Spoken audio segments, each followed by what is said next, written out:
On Tuesday night, when we did our additional, study on the gospel of the Transfiguration, I told you to shut up and listen, which seems to be kind of in contradiction to today's gospel passage, if you think about it. Ask and it will be given to you, seek and you will find, knock and the door will be open to you. For everyone who asks receives. I'm here to tell you that it's not in contradiction. Here's why. Let's use an analogy. Let's say you have a 3 or 4-year-old and you're getting ready to go to church. And the 3 or 4-year-old tells you that they want to dress themselves. And so you grant that desire. Go ahead. Go get changed. Get ready for church. And they come out wearing their superhero Halloween costume. Right? Same thing with, what would you like to eat, little Johnny? Oh, you want ice cream? Okay. No, you're not having ice cream. Why should we still listen in prayer and do less talking? Because I would argue that many of the things we ask for, God wants to give us something better. So still be quiet, okay, and listen. Because God has this desire to give you good things. And the issue is a lot of times, if we don't listen, we don't know what those good things are. And we think in our minds and our hearts that we know what we want. So again, now in Transfiguration, we're now going to enter into the topic of suffering. Okay.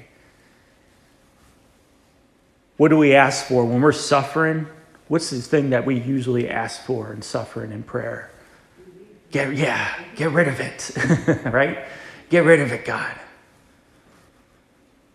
And sometimes, actually, the desire that God wants to give you is, no, the cross will make you holier. The cross will make you a saint.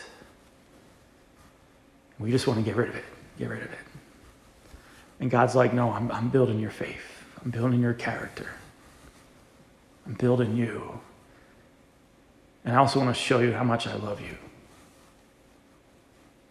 I'm going to suffer along with you. So when we ask and when we seek and when we find, there has to be the desire to receive the good things from God. That's why prayer is important. In the spiritual direction last night, my spiritual director just I pointed something out to him, how I received something good from God. And he said, you know what? That was probably the first time he asked him for it. And he hit it right in that, right on the nail. I actually got a little choked up about it. It's like, yeah, I never asked that before. Never asked it. So bring all your hearts and desires, but still listen. Also have the understanding that maybe sometimes what we ask for, God wants to answer that, but he also wants to give us something better than that. So continue to match the desire that God has, the things that God wants to give you, and the desire that he wants to give you. Come to him to seek, to ask, to open the door, to knock. Do those things, meaning that have your desire match the desire of what God wants to give you. But still listen, because God wants to give you good things. May God bless you.